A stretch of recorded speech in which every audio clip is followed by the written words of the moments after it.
Kent North. Bonjour, Monsieur le Président. Merci beaucoup. Un plaisir de me lever au projet de loi 76. Donc, loi modifiant la loi sur le droit à l'information et la protection de la vie privée. Quand j'ai vu ce projet de loi-là, j'ai vu le nom. J'étais bien heureux de constater qu'on allait amener un projet de loi comme celui-ci de l'avant. Mais ça n'a pas pris longtemps que mes espoirs ont été complètement écrabouillés, Monsieur le Président. Parce que je m'attendais à ce qu'en 2021, si on propose un projet de loi comme celui-ci, ça allait être pour augmenter la transparence. Ça allait être pour augmenter, Monsieur le Président, ouvrir le gouvernement. Donc, en 2021, on ne devrait pas être en train d'essayer de régresser, de rendre la loi sur le droit à l'information plus régressif, mais on devrait être en fait en train d'essayer de l'ouvrir, de laisser beaucoup plus d'informations circuler, Monsieur le Président, entre les membres de cette Assemblée législative, les journalistes, les citoyens, les citoyennes, ultimement, méritent avoir cette information. Donc, j'ai beaucoup de questions aussi par rapport aux motions portant sur le dépôt de documents qu'on fait ici en Chambre. À ma connaissance, moi j'en ai fait quelques-unes, je n'ai jamais reçu aucune information par rapport à ça. Donc ça, c'est peut-être un mécanisme qui pourrait être amélioré là aussi. Les membres de cette Assemblée ont le droit d'avoir certaines informations pour faire leur travail d'opposition. Donc, il y a même peut-être des mécanismes à l'intérieur de cette Chambre ici qui pourraient être améliorés pour assurer cet accès à l'information-là. Il me semble que d'avoir de l'information pour pouvoir faire son travail, hein, si je me réfère à quelques jugements qui ont déjà été faits dans le passé, en lisant mon livre de chevet, le livre de Beauchesne, il y a déjà des questions de privilèges qui ont été évoquées dans cette Chambre ici pour dire de retenir de l'information d'un député dûment élu constituait une question de privilège, Monsieur le Président. Et donc, d'être obligé de passer à travers d'un processus à l'extérieur de cette Assemblée, régi par une loi, que maintenant un ministre se donne du pouvoir pour retenir encore plus et régresser au niveau de l'information dont nous aurons accès, Monsieur le Président, est très, très dangereux et je dirais est très inquiétant, Madame la Présidente. Donc, bienvenue, Madame la Présidente. Un gouvernement devrait faire place à une plus grande transparence. En fait, on ne devrait même pas être obligé de chercher toute l'information qu'on cherche. Je parle de nous comme députés, mais je parle aussi, comme que je le disais, d'un citoyen ou d'une citoyenne ou même des journalistes.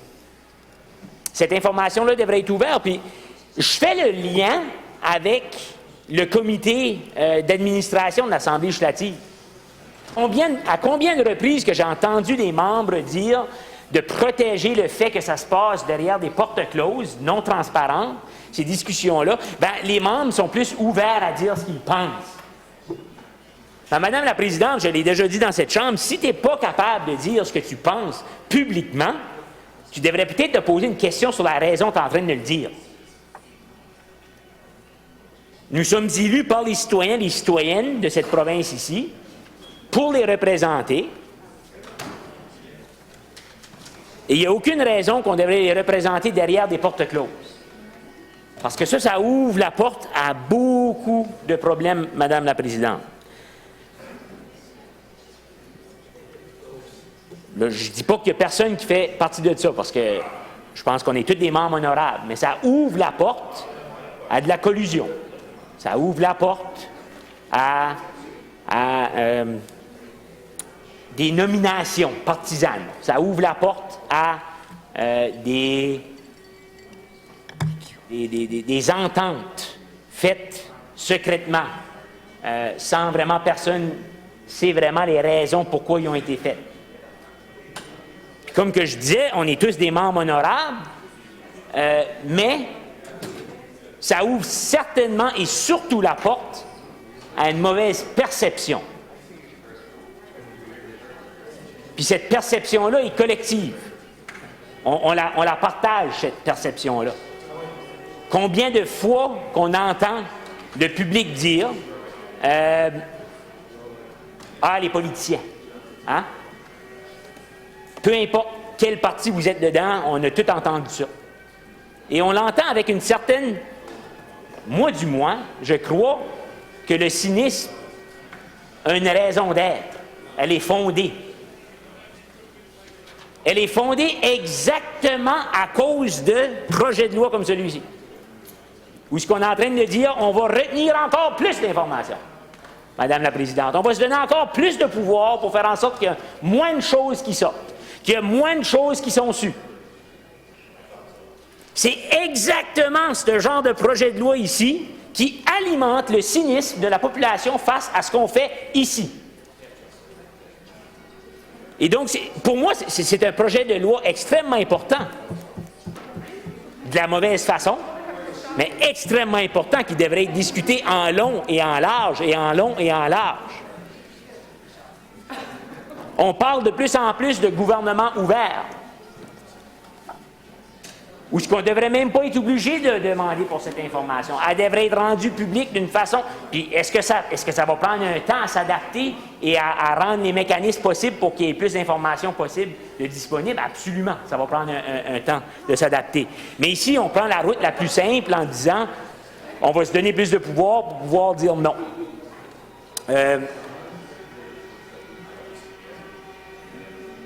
Quand je vois, tout comme mes collègues, reçoivent des textes, des papiers noirs, noircis, complètement avec aucune information. Donc, on fait une demande d'accès à l'information, on nous envoie du papier sans information. Ça en est une bonne aussi, tu sais là. Puis on dit que c'est pour protéger les tierces parties. C'est pour protéger certains intérêts privés. Madame la Présidente, je suis de ceux qui croient fortement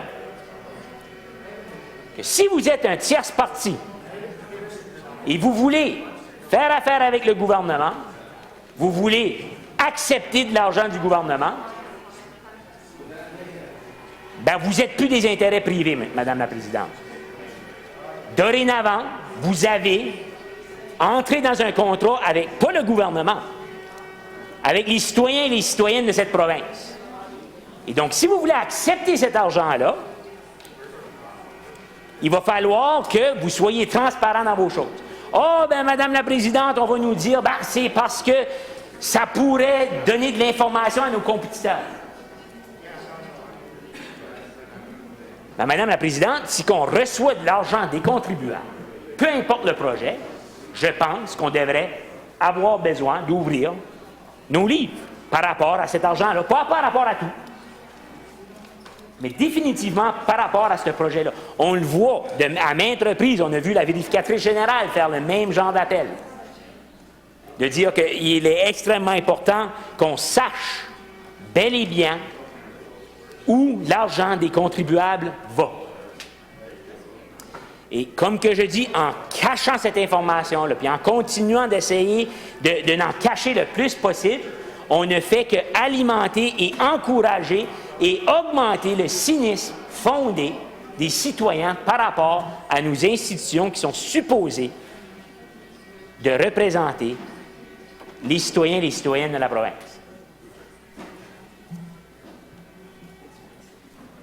Les journalistes n'ont pas la même définition. N'ont pas la même définition de ce qui est le droit à l'accès à l'information. Souvent, on voit des histoires qui sortent et beaucoup d'informations qui n'est pas complète à cause des documents qu'on a reçus. qu'est-ce qu'on essaye de protéger? Je pense que si je regarde dans le projet de loi, on parle ici que on parle de quelque chose, il y a une section par rapport à Madame la Présidente, j'aurais dû écrire ma note plus lisible, mais qu'on ne peut pas donner certaines informations qui pourraient avoir un préjudice contre une propriété privée à quelqu'un. Mais encore, si il y a de l'argent gouvernemental impliqué, cet argent-là, c'est de l'argent des contribuables et donc devrait avoir le même montant d'informations disponible sur cet argent-là que, disons, la ministre de la Santé quand elle passe dans les comités de subsides, ou le ministère de l'Agriculture lorsqu'il passe dans les comités, dans les différents comités pour, dans le fond, défendre ses dépenses. Donc, moi, je suis extrêmement inquiet par ce genre de projet de loi ici, parce que ça s'en va complètement dans la direction opposée où est-ce qu'on devrait y aller. Complètement.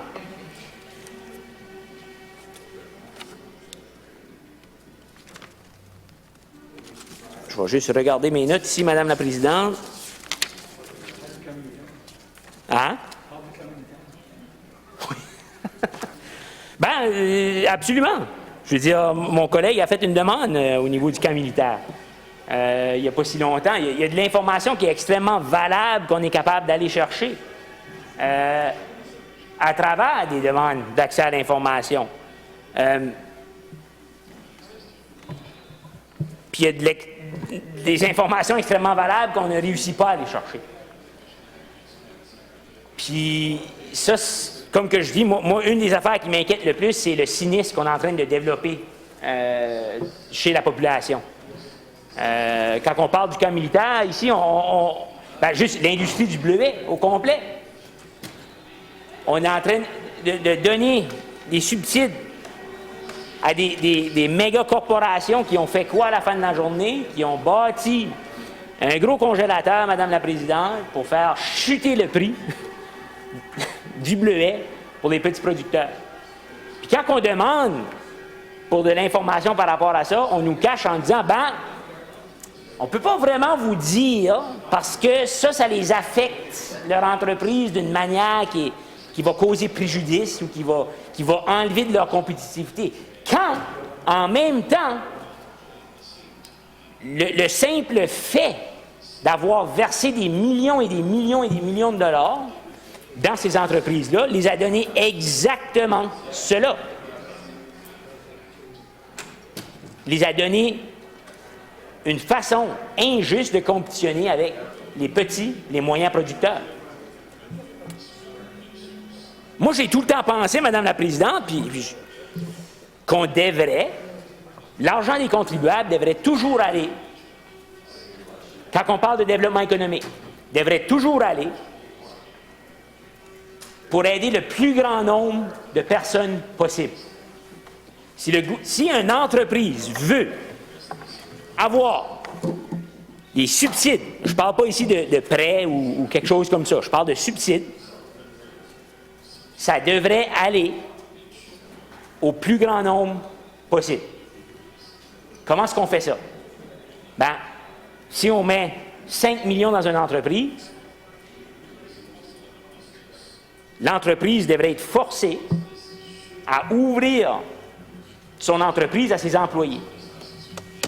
Il y a une partie des parts qui devrait aller à une coopérative qui inclut les employés de cette entreprise-là.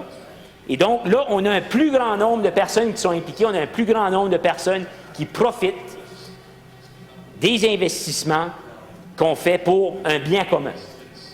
Parce que ce qu'on voit, dans certains cas, c'est pas dans tous les cas, hein, le gouvernement n'a pas seulement fait que des mauvais investissements. Mais on va s'entendre que au Nouveau-Brunswick, on a eu, en anglais, je pense qu'ils disent « We had our fair share of boondoggles », c'est là.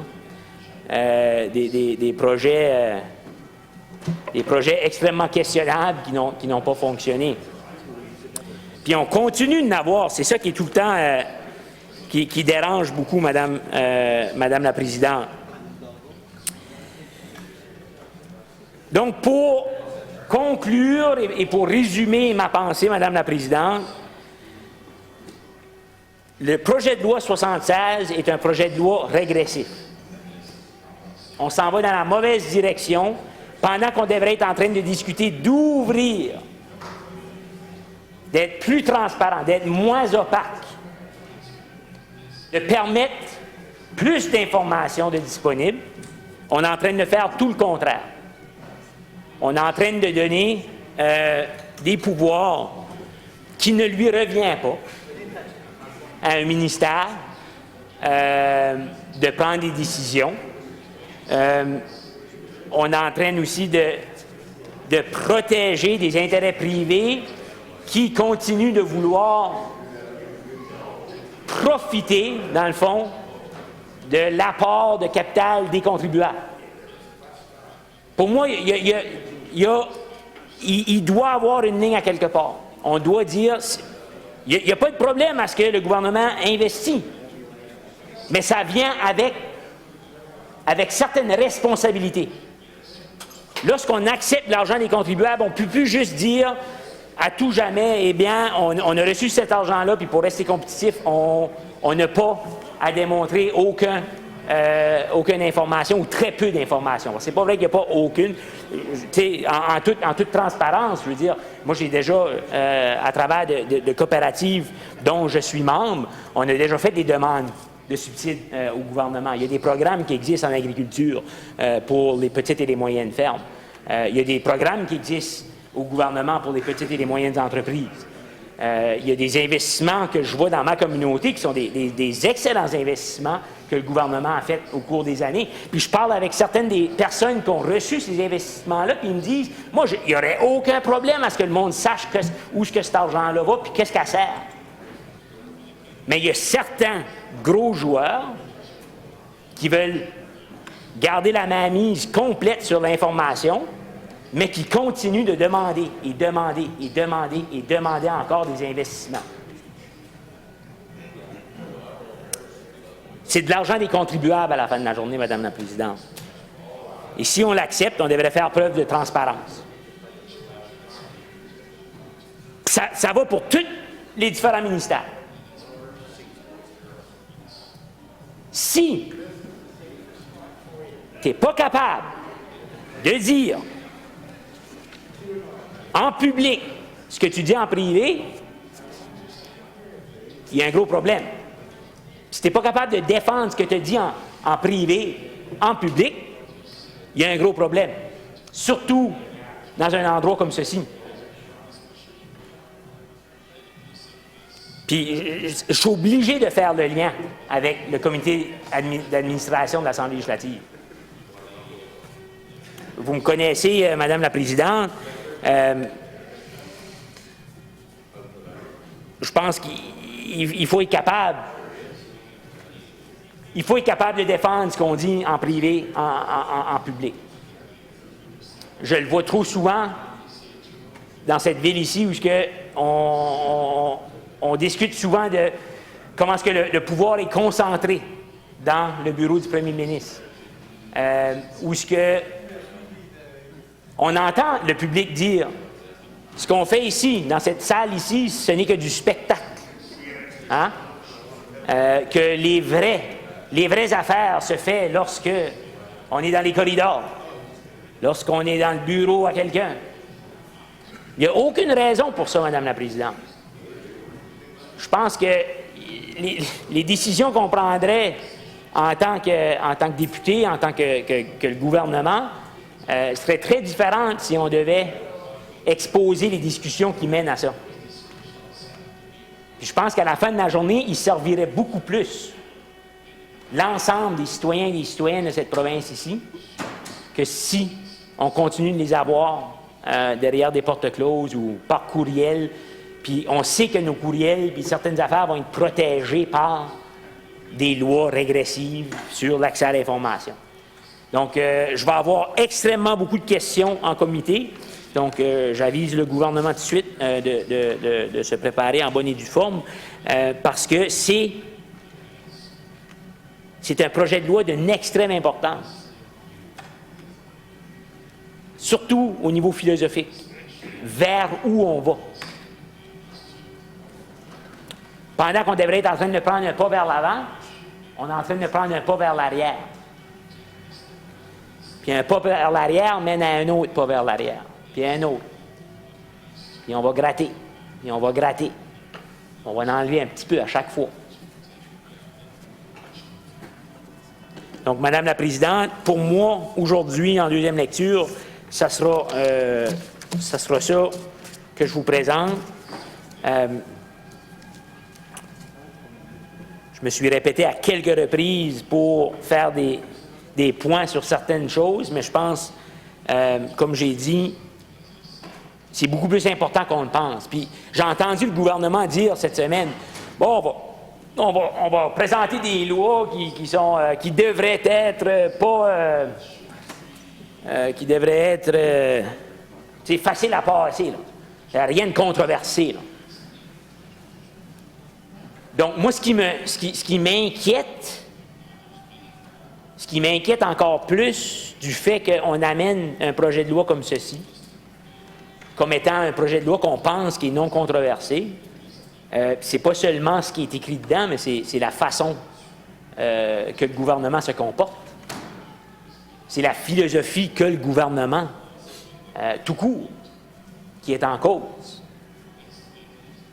On l'a fait à plusieurs reprises. On a d'autres projets de loi qu'on a amenés qui n'étaient pas supposés d'être controversés, qu'on va en avoir le temps d'en parler en comité aujourd'hui, la loi sur l'habitation. Ça, j'aimerais avoir accès à de l'information sur réellement, c'est quoi les consultations qui ont eu lieu. Qu'est-ce que les lobbyistes, hein? Ça revient à ça aussi. C'est rattaché à la loi sur le lobbyisme au Nouveau-Brunswick, Madame la Présidente, aussi. On a entendu en comité un des billionnaires, un des milliardaires de cette province venir en comité et dire « Quand je veux rencontrer quelqu'un, c'est pas mal facile. » Ben, si tu vas demander à Edmond Casey ou à Gisèle Fontaine ou à n'importe qui dans la province, s'ils peuvent avoir une rencontre avec le premier ministre, ils vont le dire jamais de la vie. Mais parce qu'on est milliardaire, on rentre dans le bureau du premier ministre comme qu'on veut. Qu'est-ce qui se fait dire pendant ces rencontres-là? C'est quoi le non-dit aussi?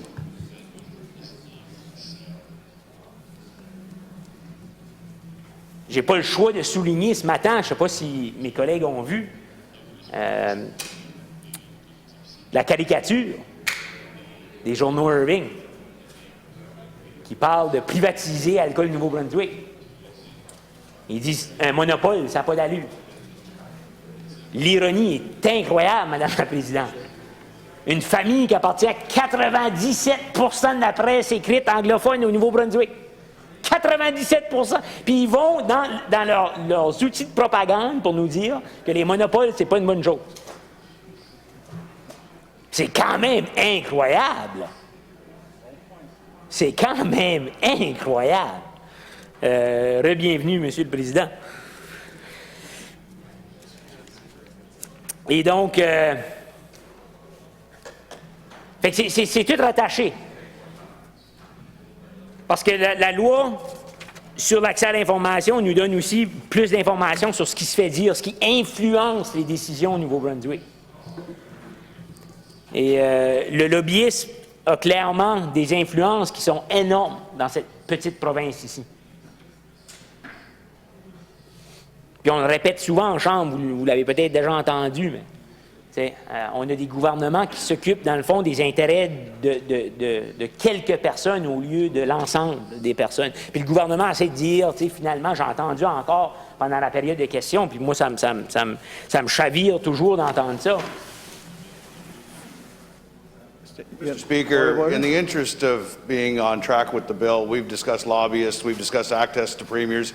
We've got a bill on the table that's about the right to information. Respectfully speaking, we'd love to see the debate center upon the subject matter as it relates to the bill. Please do so. You have on the point of order? I think and I can't believe I'm getting up to defend my colleague, but he is on point. He is on point. I think he's just the context. You've got to look at the bigger picture, and I would ask the minister to kind of, if you look from where he started from and where he wants to go, it makes complete sense that he's actually talking about this. I'll ask you to continue with your speech. Merci, Monsieur le Président. Puis, juste le fait, c'est peut-être pas mal ça que je suis en train de dénoncer tout de suite. Puis en fait, il vient de me donner raison sur ce que j'essaie de dire, c'est que on voit ces projets de loi ici comme des choses qui sont séparées un de l'autre, mais en fait, sont toutes interreliées, Monsieur le Président. C'est l'accès à l'information qui influence les décisions. Puis, lorsque quelqu'un influence les décisions, comment est-ce que le public fait pour avoir accès à cette influence-là, à savoir ce qui a été dit? Les décisions qui sont prises dans cette province-ci sont prises pourquoi? Puis pas de la rhétorique de période de questions. On va avoir des faits. Des vrais faits. Des échanges courriels. Des documents qui ont été partagés, la date et le lieu de rencontre qui ont eu lieu.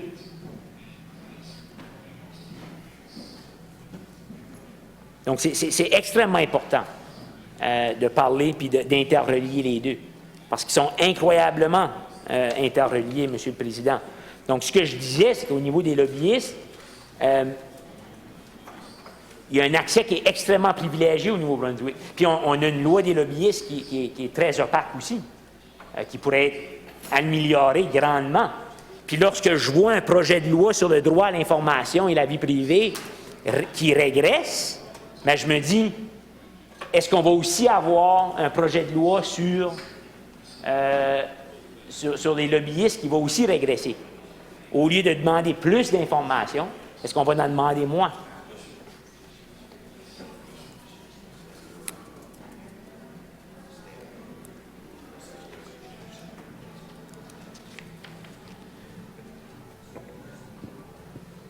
Sur ce, Monsieur le Président, je pense que j'ai fait le tour.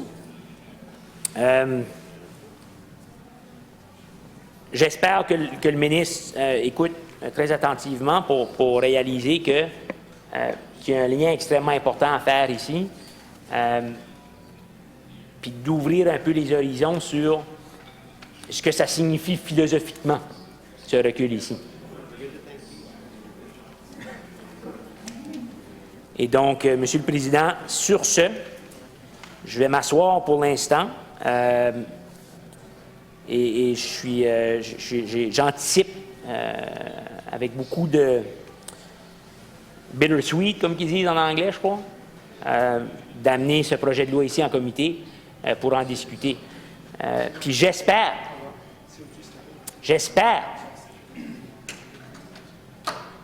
que le gouvernement aura l'ouverture d'essayer de comprendre ce que l'opposition a essayé de dire, au lieu d'aveuglement suivre les ordres qu'ils recevront, de dire ce projet de loi ici doit passer comme qu'il est, point à la ligne. Puis peu importe les arguments des autres, ça ne dérange pas, on continue. Donc j'espère, Monsieur le Président, qu'ils auront l'ouverture de pouvoir écouter les doléances de l'opposition sur ça. Merci, Monsieur le Président.